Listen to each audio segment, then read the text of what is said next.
യേശുവിൻ്റെ ഓരോ വാക്കുകളും നമ്മുടെ ജീവിതത്തിൽ സമാധാനവും സൗഖ്യവും വിടുതലുമാണ്. യേശു ഒരു വാക്ക് പോലും പാഴായി പറഞ്ഞില്ല. യേശുവിൻ്റെ വാക്കുകൾ തക്ക സമയത്ത് പറയേണ്ട വാക്കുകളായിരുന്നു. അത് വെള്ളിത്താലത്തിൽ പൊന്നാരങ്ങ പോലെയായിരുന്നു യേശു പറഞ്ഞ ഓരോ വാക്കും. 12ാമത്തെ വയസ്സിൽ യേശു പറഞ്ഞത്, യേശുവിൻ്റെ ബാല്യകാലത്തിലെ ഒരൊറ്റ വാക്ക്. പെരുന്നാൾ കഴിഞ്ഞ് തിരിച്ചു പോകുന്ന കൂട്ടത്തിൽ യേശു ഉണ്ടാകുമെന്ന് വിചാരിച്ച ജോസഫും മറിയയും ഒരു ദിവസം കഴിഞ്ഞപ്പോഴാണ് അറിയുന്നത് ആ കൂട്ടത്തിൽ യേശു കർത്താവിനെ കാണുന്നില്ലെന്ന്. അവർ പിന്നീട് തിരിച്ചു വന്നു. അങ്ങനെ നടന്ന് അവർ ദേവാലയത്തിൽ വന്നപ്പോൾ യേശു ദേവാലയത്തിലിരിക്കുന്നു. യേശു അവിടെ കറങ്ങി നടക്കുകയല്ല. യേശു ചോദ്യങ്ങൾ ചോദിക്കുന്നു, യേശു മറുപടി പറയുന്നു. അവിടെയുള്ള ജ്ഞാനികൾ ചോദ്യം ചോദിക്കുന്നു. ജ്ഞാനികൾ യേശുവിൻ്റെ ചുറ്റും ഒന്നിച്ചു കൂടിയിരിക്കുന്നു. യേശുവിൻ്റെ ഓരോ വാക്കുകളിൽ അവർ അതിശയിക്കുന്നു. ദേവാലയത്തിനൊരു അതിശയമായിട്ട് മാറി യേശു. അപ്പോഴാണ് മറിയ ഓടിച്ചെന്ന്, മോനെ, ഞാനും അപ്പനും ഒത്തിരി വിഷമിച്ചട്ടോ, ഞങ്ങൾ ഒത്തിരി നിന്നെ അന്വേഷിച്ചു. യേശു പറഞ്ഞൊരു വാക്കുണ്ട്, നിങ്ങൾ എന്തിനാ എന്നെ അന്വേഷിച്ചത്? എൻ്റെ പിതാവിനുള്ളതിൽ ഞാനും ഇരിക്കേണ്ടതല്ലയോ? 12ാമത്തെ വയസ്സിൽ യേശു പറഞ്ഞ വാക്ക് യേശുവിൻ്റെ വെളിപ്പാടിനെ കാണിക്കുന്നു. യേശു ആരാണെന്ന് യേശുവിൻ്റെ ബാല്യകാലം മുതൽ യേശുവിനെ അറിയാവുന്നത് കൊണ്ട് മറ്റുള്ള പിള്ളേരുടെ ഒപ്പത്തിനൊപ്പം യേശു പോയില്ല. യേശു എല്ലാവരിൽ നിന്ന് വ്യത്യസ്തനായത് യേശു ആരാണെന്ന് യേശു കർത്താവിന് അറിയാമായിരുന്നു. എൻ്റെ പിതാവിനുള്ളതിൽ ഞാനും ഇരിക്കണം. ദേവാലയമാണ് പിതാവിൻ്റേത്. പിതാവ് വസിക്കുന്നത് ദേവാലയത്തിലാണ്. ഞാനും ദേവാലയത്തിലാണ് ഇരിക്കേണ്ടത്. കൊച്ചുപ്രായത്തിലെ യേശുവിനെ അറിയാം, ഞാൻ ജോസഫിൻ്റെ മറിയുടെ വീട്ടിലല്ല ഇരിക്കേണ്ടത്. ഞാൻ ദേവാലയത്തിൽ ഇരിക്കേണ്ടവനാണ്. ഞാൻ ദേവനാണ് എന്ന് യേശുവിനെ വ്യക്തമായിട്ടറിയാം. എൻ്റെ പിതാവിനുള്ളതിൽ ഞാനും ഇരിക്കണം. അതായത് ഞാൻ ദേവാലയത്തിൽ ഇരിക്കേണ്ടവനാണ്. മനുഷ്യനായി വന്നെങ്കിലും യേശുവിന് ദൈവിക ചിന്ത അതുപോലെ തുടരുന്നുണ്ടായിരുന്നു. യേശു പറഞ്ഞു മനുഷ്യപുത്രൻ ക്രൂശിക്കപ്പെടും എന്ന് പറയുമ്പോഴും യേശുവിന് നല്ല ഉറപ്പാണ്, ഞാൻ ദൈവമാണ്. ഈ ഉറപ്പാണ് യേശുവിനെ മറ്റുള്ളവരിൽ നിന്ന് വ്യത്യസ്തനാക്കിയത്. ഇതുപോലെ യേശുവിനെ കൈക്കൊണ്ട ദൈവമക്കൾ ഞാൻ എവിടെ ഇരിക്കണം? എൻ്റെ പിതാവിനുള്ളതിൽ ഞാനും ഇരിക്കണം. ഞാൻ ദൈവ പൈതലാണെന്നുള്ള അതേ ഒരു ബോധ്യം നമ്മുടെ അകത്ത് കിട്ടിയാൽ നമ്മൾ എല്ലാവരിൽ നിന്നും വ്യത്യസ്തരാകും. ഈ സത്യം നമ്മെ സ്വതന്ത്രമാക്കും. കർത്താവിൽ അടിയുറച്ച് വിശ്വസിക്കാം. ഇന്നത്തെ ആരാധനയിൽ കർത്താവിനെ നമുക്ക് ചേർന്ന് ആരാധിക്കാം.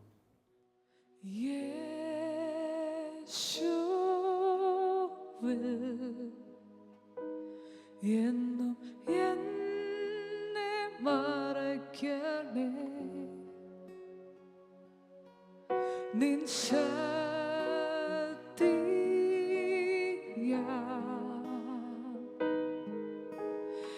എന്നെ നിറയ്ക്കണേ.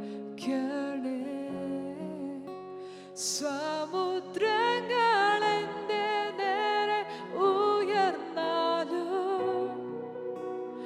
നടന്നിടും പെരുവെള്ളത്തിൻ മീതെ N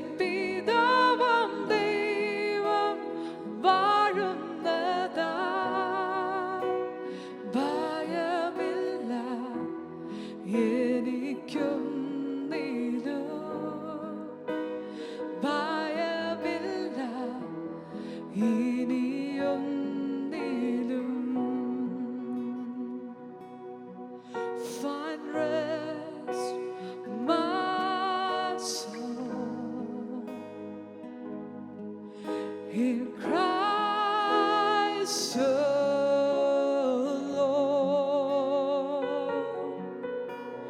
Know His power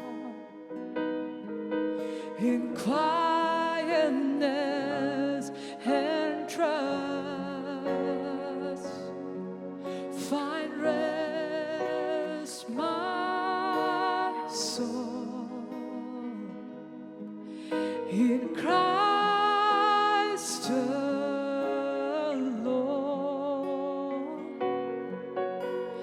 Know His power in quietness and trust. And when the oceans rise and thunders roar, I will soar with you above the storm. Father, you are King over the flood, and I will be still, know you are God, and I will be still, know you are God. When the oceans rise and thunders roar, I will soar with you above the storm. Father, you are King over the flood, and I will be still, know you are God, and I will be still, know you are God. സമുദ്രങ്ങൾ എന്റെ നേരെ ഉയർന്നാലും നടന്നിടും പെരുവെള്ളത്തിൽ മീതെ N പിതാവാം ദൈവം വാഴുന്നതാ ഭയമില്ല എനിക്കും ഭയമില്ല ഇനിയൊന്നിലും ഭയമില്ല എനിക്കൊന്നിലും ഭയമില്ല ഇനിയൊന്നിലും.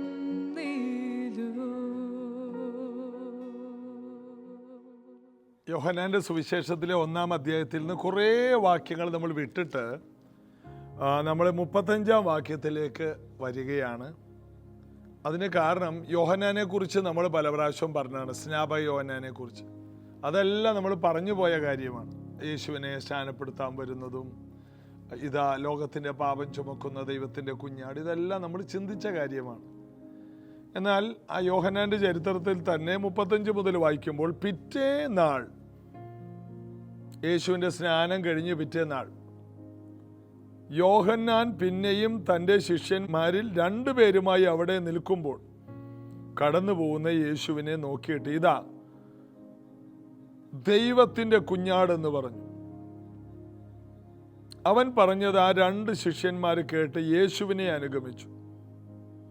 ഓരോ ദിവസം കഴിയുന്തോറും യോഹന്നാന്റെ സഭയിൽ ആള് കുറയാണ്.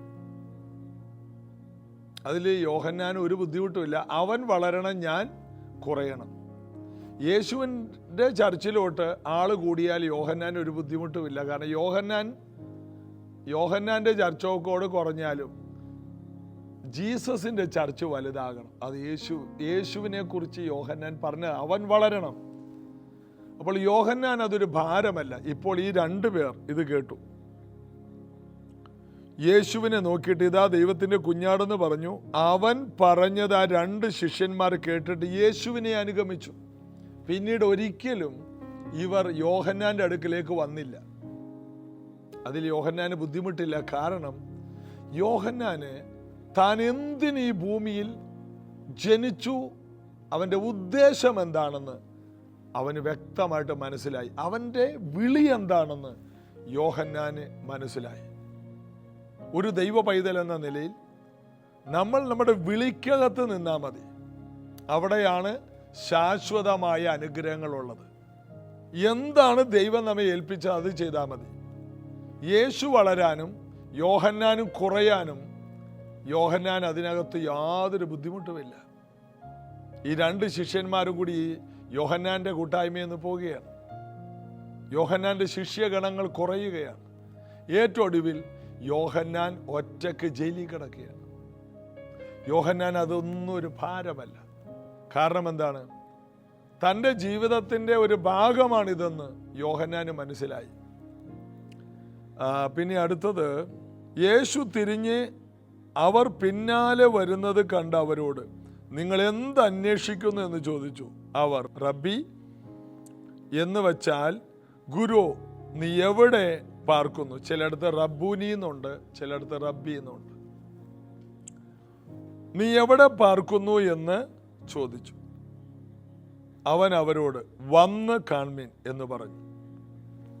യേശു ഈ 2 പേരോട് പറഞ്ഞത്, ഞാൻ എവിടെ പാർക്കുന്നു എന്നുള്ളത് നിങ്ങളോട് എനിക്ക് വേണമെങ്കിൽ പറയാം. അതിനേക്കാൾ നല്ലത് നിങ്ങൾ വന്ന് കാണും.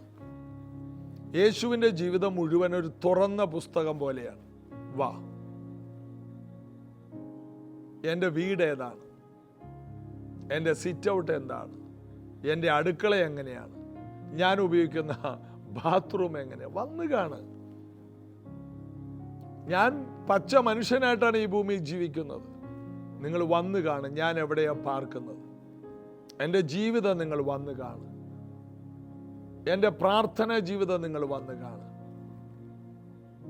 ഞാൻ പാർക്കുന്നത് എങ്ങനെയാണ്, ഈ ഭൂമിയിൽ ഞാൻ ജീവിക്കുന്നത് എങ്ങനെയാണ്, നിങ്ങൾ വന്ന് കാണും. അങ്ങനെ ഇവരെന്ത് ചെയ്തു? വന്ന് കാൺമീൻ എന്ന് പറഞ്ഞു. അങ്ങനെ അവൻ വസിക്കുന്ന ഇടം അവർ കണ്ട് അന്ന് അവനോടുകൂടെ പാർത്തു. എന്തൊരു വലിയ ഭാഗ്യമാണ്. അപ്പോൾ ഏകദേശം 10 മണി നേരം ആയിരുന്നു. യോഹന്നാൻ പറഞ്ഞു കേട്ട് അവനെ അനുഗമിച്ച 2 പേരിൽ ഒരുത്തൻ ശീമോൻ പത്രോസിന്റെ സഹോദരനായ അന്ത്രയോസ് ആയിരുന്നു. ഒരു ദിവസം യേശുവിൻ്റെ കൂടെ പാർത്തു. അവൻ തൻ്റെ സഹോദരനായ ശീമോനെ ആദ്യം കണ്ട് അവനോട്, ഞങ്ങൾ മശിഹായെ എന്ന് വച്ചാൽ ക്രിസ്തുവെ കണ്ടെത്തിയിരിക്കുന്നു എന്ന് പറഞ്ഞു. യേശുവിൻ്റെ കൂടെ ഒരു ദിവസം പാർത്തപ്പോൾ തന്നെ അന്ത്രയോസിന് മനസ്സിലായി, ഇത് വെറും യേശുവല്ല, ഇത് വെറും ഒരു ആശാരി പണിക്കാരനല്ല, ഇത് ക്രിസ്തുവാണ്. കൂടുതൽ അടുക്കും തോറും യേശുവിൻ്റെ മൂല്യം നമ്മൾ അറിയും. ഒരു ദിവസം യേശുവിൻ്റെ കൂടെ പാർത്തു. എന്തൊരു ഭാഗ്യമാണല്ലേ! ഈ പ്രപഞ്ചത്തിൻ്റെ മുഴുവൻ ഊർജമായവൻ, വചനമായവൻ ജഡമായി ഭൂമിയിൽ വന്നപ്പോൾ ഒരു മീൻപിടുത്തക്കാരൻ യേശുവിൻ്റെ കൂടെ ഒരു രാത്രി കഴിയുകയാണ്. സമയം ഒരു രാത്രി പാർക്കാൻ, നീ വീട്ടിലോട്ട് വാ. യേശുവിൻ്റെ ജീവിതം വളരെയധികം തുറന്ന ഒരു ജീവിതമാണ്. സാധാരണ ലീഡേഴ്സ് അവരൊറ്റയ്ക്കേ നിൽക്കുള്ളൂ, ആരുമായിട്ട് ബന്ധം സ്ഥാപിക്കാൻ നോക്കൂല.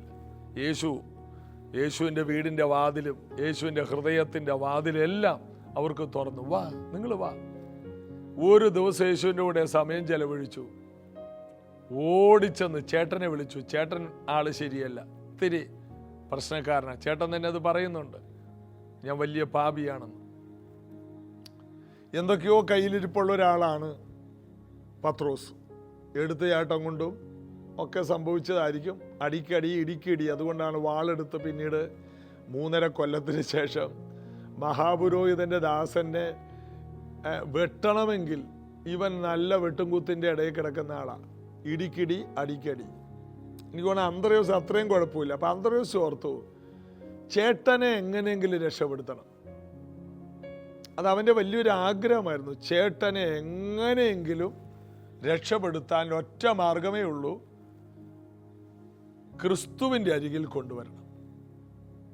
അപ്പം ഇത് കേൾക്കുന്ന ഓരോ വ്യക്തികളും അറിയണം, യേശുവിനെ അറിഞ്ഞ ഓരോ വ്യക്തികളും ആ കുടുംബത്തിൽ ഏറ്റവും പ്രശ്നക്കാരെ എല്ലാവരെയും കർത്താവിലോട്ട് കൊണ്ടുവരണം.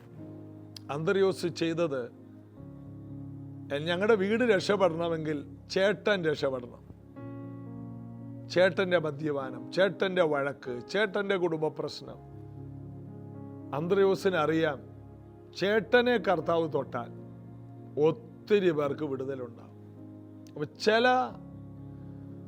നാടൻ ഭാഷയെ പറഞ്ഞ തല്ലിപ്പൊളികളെ കർത്താവിലേക്കൊന്ന് നയിച്ചാൽ അവർ മുഖാന്തരം ഒത്തിരി വിടുതലുണ്ടാകും. ചേട്ടൻ വന്ന ശേഷം പിന്നെ അന്ത്രയോസിന്റെ പേരേ പുറത്ത് വന്നിട്ടില്ല. 5 അപ്പം 2 മീൻ കൊണ്ടുവരാനല്ലാതെ പിന്നെ അവനെ കാണുന്നില്ല. പിന്നെ മുഴുവനും കടലിന്റെ മീതെ നടന്നതും എല്ലാ കാര്യത്തിലും പെന്തക്കോസ് നാളിലെല്ലാം പിന്നെ ചേട്ടനാണ്. അപ്പൊ ചിലരെ നമ്മളൊന്ന് മുന്നോട്ടൊന്ന് നയിച്ചാൽ മതി, കർത്താവിലോട്ടൊന്ന് നയിച്ചാൽ മതി, അവര് നടന്ന് കയറിക്കോളും. അതിന്റെ പ്രതിഫലവും കൊണ്ടുവന്ന ആൾക്കാണ്. ഇപ്പൊ അന്ത്രയോസിന് വെറുതെ ഇരുന്നാൽ മതി. കാരണം എന്താണ്? അന്ത്രയോസ് ഒരു വലിയ കാര്യം ചെയ്തു. തൻ്റെ സഹോദരനെ യേശുവിലോട്ട് കൊണ്ടുവന്നു. ഇപ്പോൾ അവരിൽ ഒന്നാമൻ പത്രോസായി മാറി. അന്ത്രയോസൊക്കെ 6ഓ 7ഓ സ്ഥാനത്തോട്ട് പോയി. അതിലൊന്നും ഒരു ബുദ്ധിമുട്ടില്ല. എൻ്റെ സ്ഥാനം പോയാലും കുഴപ്പമില്ല, ചേട്ടൻ 1ാം സ്ഥാനത്ത് നിന്നാലും കുഴപ്പമില്ല, ചേട്ടൻ കർത്താവിനെ അറിയണം. ഇത് കേൾക്കുന്ന ഓരോ പ്രിയപ്പെട്ടവരും, നിങ്ങൾ അനുഭവിച്ച ഈ കർത്താവിനെ, നിങ്ങൾ മനസ്സിലാക്കിയ കർത്താവിനെ മറ്റുള്ളവർക്ക് കൂടി ഒന്ന് പരിചയപ്പെടുത്തി കൊടുക്കാമോ? കൊണ്ടുവന്നാൽ മതി, ബാക്കി കർത്താവ് നോക്കിക്കോളും. ജീവിതത്തിൽ രാത്രി മുഴുവൻ അധ്വാനിച്ചിട്ടൊന്നും കിട്ടാതെ ശൂന്യത മാത്രം അനുഭവിക്കുന്ന കുറേ ശീമോന്മാരെ നമുക്ക് ക്രിസ്തുവിലേക്ക് നയിക്കാനുണ്ട്. ജീവിത ശൂന്യമായി പോയവരുണ്ട്, മഹാപാപികളെന്ന് സ്വയം വിധിക്കുന്നവരുണ്ട്, പഴിക്കുന്നവരുണ്ട്, രക്ഷപ്പെടില്ലെന്ന് എപ്പോഴും തന്നോട് തന്നെ പറയുന്നവരുണ്ട്, ഞാൻ നന്നാകില്ലെന്ന് എപ്പോഴും ചിന്തിക്കുന്നവരുണ്ട്, ആർക്കും രക്ഷപ്പെടുത്താൻ കഴിയില്ലെന്ന്. അതുകൊണ്ടാണ് പാപിയായ മനുഷ്യൻ എന്നെ വിട്ടു പോകണേ, അതിൻ്റെ അർത്ഥം എന്നെ രക്ഷിക്കാൻ ആർക്കും കഴിയില്ല, ദൈവത്തിന് പോലും കഴിയില്ല എന്ന് പറയുന്നവനായിരുന്നു ഈ ശീമോൻ. കർത്താവ് പറഞ്ഞു, നിന്നെ ഞാൻ മനുഷ്യനെ പിടിക്കുന്നവനാക്കും. ആർക്കും നന്നാക്കാൻ കഴിയാത്തവനെ ദൈവം എല്ലാവരെയും നന്നാക്കുന്നവനാക്കി മാറ്റും. ഇതാണ് ഈ ഭാഗത്തുള്ള വെളിപ്പാട്. ആർക്കും ഒരിക്കലും നന്നാക്കിയെടുക്കാൻ കഴിയില്ലെന്ന് സ്വയം പറയുന്നവരോട് പറയാം, നീ ആയിരിക്കും എല്ലാവരെയും നന്നാക്കാൻ ദൈവത്താൽ ഉപയോഗിക്കപ്പെടാൻ പോകുന്നത്. നിന്റെ ഒറ്റ വാക്കുകൊണ്ട് ജനങ്ങൾ രൂപാന്തരപ്പെടും. നിന്റെ ഒറ്റ വാക്ക് കേട്ടാൽ 3000 പേരൊക്കെ മുട്ടുകുത്തും. അങ്ങനെയുള്ള ചരിത്രമൊക്കെ ഇത് കേട്ടുകൊണ്ടിരിക്കുമ്പോൾ ചിലരുടെ ജീവിതത്തിൽ വരും. ഇന്ന് നിങ്ങൾ പ്രയോജനരഹിതരാണ്, കഴിവില്ലാത്തവരാണ്, ഒരു പരാജയമായിരിക്കും.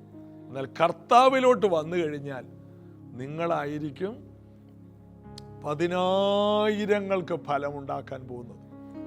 നിങ്ങൾ പോകുന്നിടത്തെല്ലാം നിങ്ങളുടെ നിഴല് പോലും അത്ഭുതമായി മാറും. ഇന്ന് നിങ്ങളുടെ നിഴല് പോലും ആർക്കും ഇഷ്ടമല്ല.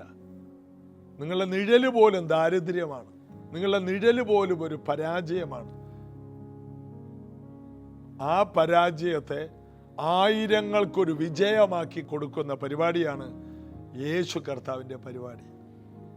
കർത്താവിലേക്ക് വരിക, ക്രിസ്തുവിനെ കണ്ടെത്തിയിരിക്കുന്നു എന്ന് പറഞ്ഞ് തൻ്റെ സഹോദരനായ ശീമോനെ ആദ്യം കണ്ട് അവനോട്, ആദ്യം ആരെ പോയി കണ്ടു? ശീമോനെ കണ്ടു. കൂട്ടുകാരെ കാണാൻ പോയില്ല.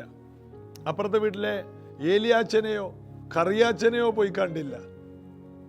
ആദ്യം വിളിച്ചുകൊണ്ട് പോകേണ്ടത്, എൻ്റെ വീട്ടിൽ ഒരു വിടുതൽ വേണം.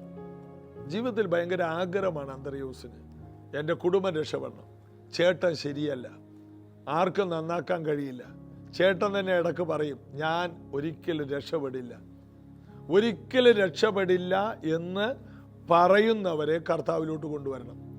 അവർ ഒരിക്കലും രക്ഷപ്പെടാത്തവരെ രക്ഷപ്പെടുത്തുന്നവരായി മാറും. കർത്താവ് അവരെ അങ്ങനെയാക്കും. നിങ്ങൾ പോലെ അതിശയിക്കും. നിങ്ങൾ വിളിച്ചു കൊണ്ടുവന്നവർ നിങ്ങളെക്കാൾ മുൻപിലാകും. അതിൽ അസൂയപ്പെടരുത്. നാളെ പറയണം, അപ്പോൾ ഞാനാണ് കേട്ടോ കൊണ്ടുവന്ന്, ഇപ്പോൾ അവളൊക്കെ വലിയ ആളായിപ്പോയി, അവനൊക്കെ ഇപ്പോൾ അവനാണിപ്പോൾ മുമ്പിൽ, ഞങ്ങളല്ല. അതിൽ സന്തോഷിക്കണം. അവൻ വളരണം. യോഹന്നാന്റെ മനസ്സായിരിക്കണം, അവൻ വളരണം, ഞാൻ കുറയണം. ബർന്നബാസിന്റെ മനോഭാവമായിരിക്കണം. ശൗല് വളരാൻ, പൗലോസായിട്ട് വളരാൻ ഏറ്റവും കൂടുതൽ പ്രയത്നിച്ചത് ബർന്നബാസാണ്. ശൗലിനെ ഏറ്റവും കൂടുതൽ പ്രോത്സാഹിപ്പിച്ചു. അപ്പോസ്തലന്മാരുടെ അടുക്കൽ കൊണ്ടുവന്നു. ആരും അടുപ്പിക്കാത്ത സമയത്ത് എല്ലാവരെയും തമ്മിൽ അടുപ്പിച്ച് പൗലോസിനെ ആത്മീക ലോകത്തിൽ ഒരു അഡ്രസ് ഉണ്ടാക്കി കൊടുത്തത് ബർന്നബാസ്.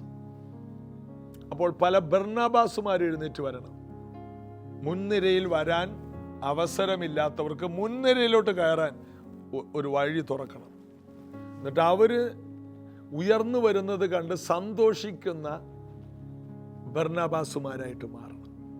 അസൂയയില്ലാത്തവർ. മറ്റുള്ളവർ വർദ്ധിക്കട്ടെ. നമുക്ക് ചെയ്യാൻ പറ്റിയത് നമ്മേക്കാൾ ശക്തരായ മനുഷ്യരെ വാർത്തെടുക്കണം. യേശുവിന് ആ കാര്യത്തിൽ ഭാരമില്ല. ഞാൻ പിതാവിൻ്റെ അടുക്കലേക്ക് പോകുന്നതുകൊണ്ട് ഞാൻ ചെയ്തതിനേക്കാൾ വലുത് നിങ്ങൾ ചെയ്യും. അതിനകത്ത് യേശുവിന് ഒരു അസൂയയില്ല. ഞാൻ ചെയ്തതിനേക്കാൾ വലുതോ, അത് വേണ്ട. ഇല്ല, യേശു പറയണത് നിങ്ങൾ വലുത് ചെയ്യും. ഞാൻ പിതാവിൻ്റെ അടുത്തിരിക്കുകയാണ്, ഞാൻ സ്വർഗത്തിലിരിക്കുകയാണ്, പിതാവിൻ്റെ അടുത്തിരിക്കുകയാണ്. അതുകൊണ്ട് ഞാൻ ചെയ്തതിനേക്കാൾ അധികം വലിയത് നിങ്ങൾ ചെയ്യണം. നമ്മൾ ഈ ചെറിയ കാര്യം ചെയ്യുന്നതാണ് കർത്താവിന് സങ്കടം. അതുകൊണ്ട് കർത്താവിനോട് പറ, കർത്താവേ, ഞങ്ങൾ വലിയ കാര്യങ്ങൾ അങ്ങേക്ക് വേണ്ടി ചെയ്യാം. വലിയ കാര്യങ്ങൾക്കായി കർത്താവ് നമ്മെ കണ്ടിരിക്കുന്നു. ആ വലിയ സന്തോഷം ഞാൻ നിങ്ങളെ അറിയിക്കുകയാണ്. യേശുവിൻ്റെ ഏറ്റവും വലിയ ആഗ്രഹം ചെറിയ കാര്യങ്ങളെക്കാൾ വലിയ കാര്യങ്ങൾ. മോശ ചെങ്കടൽ രണ്ടാക്കി. മോശ വടി നീട്ടി, ദൈവം അത് ചെയ്തു. എന്നാൽ അതിനേക്കാൾ വലിയ കാര്യം യേശു ചെയ്തില്ലേ? എന്താണ്? രണ്ടാക്കാനും മൂന്നാക്കാനൊന്നും പോയില്ല. അതവിടെ നിന്നോട്ടെ, ഞാൻ എൻ്റെ മോളിൽ കൂടി പോയിക്കോളാം എന്ന് പറഞ്ഞു. പ്രശ്നം തീർന്നില്ലേ? ശിഷ്യന്മാര് കഥ കടച്ചിരിക്കുമ്പോൾ ആ ഡോറെ കൊണ്ടുവന്ന് മുട്ടേണ്ട ആവശ്യമില്ല. കഥ കടച്ചിരിക്കുമ്പോൾ അവരുടെ നടുവിൽ ഭിത്തി കൂടി യേശു വന്നു. യേശുവിന് വാതിലൊന്നും വേണ്ട, വാതിലുണ്ടാക്കും. കടലിൽ വഴി വേണ്ട, വഴി ഉണ്ടാക്കും. ഇല്ലാത്ത വഴി ഉണ്ടാക്കും, ഇല്ലാത്ത വാതിലുണ്ടാക്കും. അതാണ് യേശു. നിനക്ക് ഇന്ന് മുന്നോട്ട് പോകാൻ ഒരു വാതിലില്ല. എനിക്കൊരു വാതിലില്ലല്ലോ, എനിക്കൊരു വാതിൽ തുറന്നു കിട്ടണമേ. നിനക്ക് വാതിൽ വേണ്ട. യേശു ചെയ്തതുപോലെ ചെയ്യാൻ കഴിയും.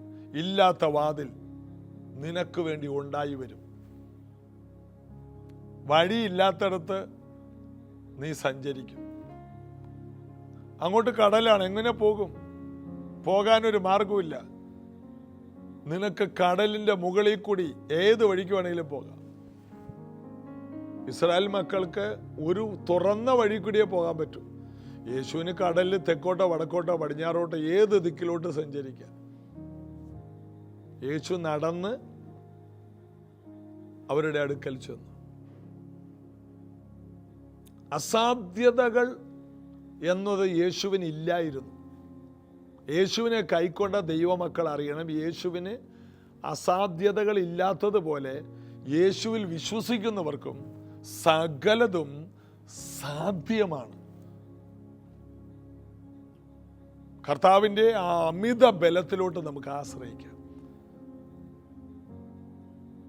നമ്മൾ വിളിച്ചുകൊണ്ടുവരുന്നവർ നമ്മേക്കാൾ ശക്തരായി മാറട്ടെ. വരുന്നവർ അതിശ്രേഷ്ഠരാകട്ടെ. വളരെയധികം കർത്താവിന് വേണ്ടി ഉപയോഗിക്കുന്നത് അന്ത്രയോസ് കണ്ട് ശീമോനെ പത്രോസാക്കിയപ്പോൾ, അന്ത്രയോസ് വന്നപ്പോൾ, നീ അന്ത്രയോസാണ്, നിന്നെ ഞാൻ ഇന്നതാക്കുമെന്നൊന്നും പറഞ്ഞില്ല. അന്ത്രയോസിനേക്കാൾ വലിയ ദൂത് കിട്ടിയത് പത്രോസിനാണ്. കാരണം അവൻ അത്രയും തകർന്നവനാണ്. കർത്താവിന് അവനെ കുപ്പയിൽ നിന്ന് ഉയർത്തി സമ്പന്നരുടെ കൂടെ ഇരുത്തണമെന്ന് ആഗ്രഹമുണ്ട്. അതവൻ്റെ വിളിയാണ്. അന്ത്രയോസിന്റെ വിളി എന്താണോ അവൻ അതിലെത്തും.